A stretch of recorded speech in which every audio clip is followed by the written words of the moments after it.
In this one, we are going to go over adding your friends to Marvel Rivals.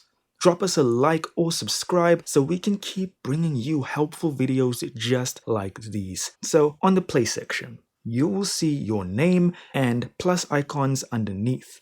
Click on these and a tab will pop up on your right hand side. Here you can check your friend requests, all recent players that you've played with, and your contacts. You also have the option to search for players, so I'll search for somebody over here. Once you find who you are looking for, simply click Add Friend. This is indeed not who I'm looking for, so I won't be dropping them an invite. You get the gist though. Then you just want to set up your game modes, and I should, for safety reasons, go with practice mode. Gonna whoop the AI. Once you've built your team, you can choose your game modes and hit start. It's that easy. Thanks for watching and stick with us for more useful vids just like these.